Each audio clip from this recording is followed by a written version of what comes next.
बघितलं आहे. आणि दादा आहे ते म्हणल्यावर तर आम्ही इतकं घाबरलो की आम्हाला काही सुचत नव्हतं. कारण ही बारामतीची बुजूबाईची शान गेल्यावानी गेली आहेत आमचे दादा. महत्वाचं. ताई आपलं नाव सांगा बरं. अनिता राहुल आटोळे. आणि ताई म्हणजे आजचा दिवस सगळ्या बारामतीसाठीच अत्यंत दुःखाचा. दुर्दैवी आहे. हा, आणि हे सगळं होत असताना तुम्ही म्हणजे ही सगळी घटना खूप जवळून बघितली. खूपच जवळ होणे. काय घडलं नेमकं? नेमकं फ्लाईट आली ना तिथून असं पलटी खरंच आली. मी म्हणते पडन पडन असं पडन. कधी झालं होतं का हो? नाही ना, अशी पलटी कधीच खात नव्हतं? कधीच खात मग नव्हतं. ती आली फ्लाईट पुढे. पुढे आल्या हे तर फ्लाईट आल्यानंतर त्या लाईटीच्या लाईन जशी आली तिथून गर्टी खाल्ल्यानं वर गर्टी थांबायची ती खाली आली. खाली आल्याबरोबर दगड होता, मोठासा दगड होता. त्या दगडाला टोका असतं ते धडकल्याबरोबर की आणखी एकदा पलटी झाली, स्फोट झाल्याबरोबर नसता बारो उडायला लागला. बारो त्यातलं पार्ट बी उडायला लागलं. आम्ही घाबरलो सगळा, एवढा मोठा फोड. तरी मुलगा आणि मालक पळत गेले तिथं. आम्ही आरडतोय नका जाऊ पुढं, तरी ते गेले, पण काय उपयोगच नव्हता. त्यातनं बोड्या बाहेर पडायला लागल्या फटाफटा. आवाज इतका दुर्दैवी घटना ही घडली, कधीच आयुष्यात पाहिली नव्हती अशी घटना घडली. आणि दादा हे कळल्यानंतर आम्हाला लय दुःख झाले, खूपच दुःख झाले. किती वेळ चालला होता स्फोट ताई? अर्धा तास स्फोट चालला होता. पण ताई म्हणजे ते विमान आलं आणि पहिल्यांदा त्या दगडाला थोडस धडकलं. हा, धडकलं आणि पलटी खाल्ली. पलटी खाली. तिथं एक मोठा पत्थर दगड तिथं बरं. वरती. आणि मग त्याच्यानंतर ते स्फोट होत गेले. हा. असं एकदम एकदा स्फोट झाला, पण त्यातून परत बार होत गेलं. दादांचं डोकं सकाट राहिलं. इतकं आम्ही जवळनं पाहिलं, ती त्याच्या बँकेची टाकाने इजवलं, अंगावर पाणी ओतलं, पण काही उपयोग नव्हता. आम्हाला माहित नव्हतं दादा आहेत म्हणून.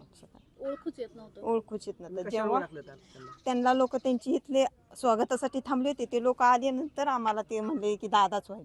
मग नंतर आम्हाला कळलं. तुम्ही पाणी वगैरे नेऊन हा, विझवण्याचा प्रयत्न प्रयत्न केला, केला. पण आग मोठी होती. आग मोठी होती. आगीला नाही इजू शकलं, पण त्या बोड्यांना इजवण्याचा प्रयत्न केला. कारण बोड्या तरी माणसाला माणूस काय म्हणतं, धन तरी सापडायला पाहिजे. आतल्यांचं तर धन सापडलं का नाही काय नाही. आम्ही घाबरून गेलो होतो. बाकीचे दोनच आम्हाला बघायला गावले. दादांना कसं ओळखलं तुम्ही? आम्ही नाही ओळखलं. त्यांचे कार्यकर्ते आले होते, ते म्हणले दादा आहेत. बाहेर पडले पण ताई होते. हे सगळं काही सेकंदात, काही मिनिटात घडलं. हा, सेकंदात म्हणजे 2 सेकंदात वर गेला असतं ना धावपट्टी, तर हे घडत नव्हतं. 2 सेकंदासाठी एवढा स्फोट झाला. स्फोट होता ते अर्धा तास स्फोट होता. अर्धा तास जळत होतं. हो, अर्धा तास जळत होतं पूर्ण. अग्निशमन दल विझवण्याचा प्रयत्न करत आलं होतं, पण अग्निशमनामध्ये हे पुरतच नव्हतं. ते थोडं असल्यामुळे ते काही इजू शकत नाही. दुसरं येस तर अर्धा तास गेला, तोपर्यंत ते आग जळत होती. आणि मग ज्या बोड्या 2 पडल्या होत्या त्या बोड्यांवर पाणी टाकायसाठी माणूस की ना त्याने आम्ही गेलो. आम्हाला माहित नव्हतं दादा आहेत म्हणून. त्यात पण त्याचे पार्ट म्हणजे स्फोट इतका मोठा होता की पार्ट पुढेपर्यंत येऊन पडले होते. पाठ इथं घराच्या भीती पत्र्या असं साईट नाही सगळं पडलं. आमच्या भोवताली बी पडत होतं, पण त्या टायमिंगला आम्हाला काहीच कळत नव्हतं काय करावं. ह्या टाइम आम्ही नुसतं आरडतच राहिलो होतो. विमानाने किती घाट्या घातल्या? एक घातली होती अशी, आणि हिथं आल्यावर गरगर 2 फिरलं आणि खाली येऊन पडलं. आता या सगळ्या घटनेनंतर तुम्हालाही कळलंय की अजित पवार आपल्या हा, काय आपल्याला भावना आहेत? खरं दुःखदायक घटना घडलेली आहे.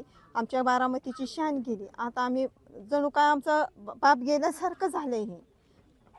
हे जे आपण काय म्हणतो आई वडील असतात तसं वडिलांसारखं ते होते आमच्यासाठी. हे वाईट घडलंय, असं घडायचं नको होतं. आमच्या बारामतीची शान गेली खरंच.